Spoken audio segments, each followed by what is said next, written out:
நடிகர்கள் பொதுவாக உணர்ச்சி வசப்படுபவர்கள். நாடகத்தின் பெயர் கதர் பக்தி. கதாநாயகன் காந்தியின் கொள்கைகளை கொண்டாடுபவன். மதுவிலக்கை வலியுறுத்தி பக்கம் பக்கமாய் வசனங்கள். கதாநாயகன் எம்ஜிஆர் மனசுக்குள் காந்தி வந்து அமர இது போதாதா? காங்கிரசின் காலனா உறுப்பினராகும் அளவு அவரது காந்தி பற்று வளர்ந்தது. காந்தியையும் நேரில் தரிசித்திருந்ததால் அது இன்னும் உச்சத்திற்கு போனது. அப்போதெல்லாம் கள்ளுக்கடை மறியல் போராட்டங்கள் தீவிரமாக காங்கிரஸ் மற்றும் பல அமைப்புகளால் நடத்தப்பட்டு வந்தன. மறியல் நடப்பதும் அதை போலீசார் தடியடி நடத்தி கலைப்பதும் வாடிக்கையாக இருந்த காலம். மறியல் போராட்டங்களில் சாரி சாரியாக இளைஞர்கள் சிறையில் அடைபட்டு வந்தனர். யானை கவுனியில் எம்ஜிஆர் வீடருகே இயங்கி வந்த கள்ளுக்கடை முன் காங்கிரஸ் தொண்டர்கள் அன்று மறியல் செய்ய இருப்பதாக சொல்லப்பட்டது. என்னனே, உங்க தம்பி கூட மறியல்ல கலந்துக்க போறாராமே, தேசபக்தி முத்திடுச்சா? இப்படி போகிற போக்கில் ஒரு நடிகர் சக்கரபாணியிடம் சொல்லிவிட்டு போனார்.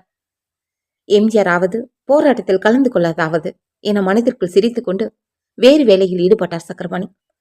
தகவலை அவர் உறுதிப்படுத்தாததற்கு காரணம் சத்யபாமா. வறுமையினால் ஊர்விட்டு ஊர் வந்து படிப்பையும் துறந்து நாடகத்தில் நடிக்கும் தம் பிள்ளைகள் சுதந்திர போராட்ட உணர்வுகளுக்கு ஆட்படுவதை அவர் ஆரம்பத்தில் இருந்தே விரும்பவில்லை. பிள்ளைகளின் எதிர்காலம் குறித்த ஒரு தாயின் கவலை அது. தனது கவலையை தொடர்ந்து பிள்ளைகளிடம் அவர் வலியுறுத்தியும் வந்தார். இதனால் அம்மாவின் பேச்சுக்கு மாறாக எம்ஜிஆர் அப்படிப்பட்ட விஷயங்களில் ஈடுபட மாட்டான் என்பதில் சக்கரபாணிக்கு அத்தனை நம்பிக்கை இருந்தது.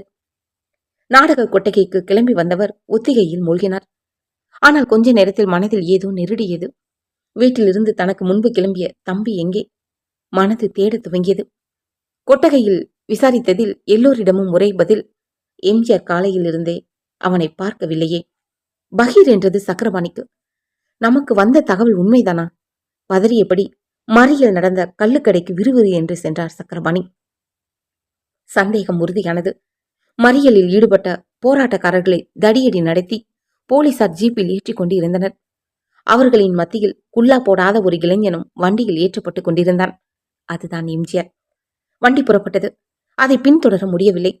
கடைசியில் எம்ஜிஆர் பூக்கடை காவல் நிலையத்திற்கு கொண்டு சென்றதாக தெரிந்து அங்கு சென்றார் சக்கரபாணி.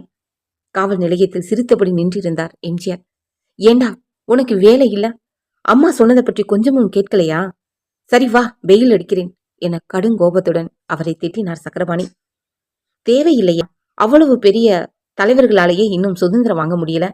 நீ போராடி என்னத்தை வாங்க போற என இன்ஸ்பெக்டர் கேஸ் எழுதாமல் தன்னை வெளியே அனுப்பிவிட்டதை எம்ஜிஆர் சொல்ல அத்தனை மணி நேரம் பதற்றத்தை மீறி சிரிக்க துவங்கினார் சக்கரபாணி. எம்ஜிஆரின் மதுவிலக்கு போராட்டம் அத்துடன் முடிவுக்கு வந்ததா என்றால் இல்லை.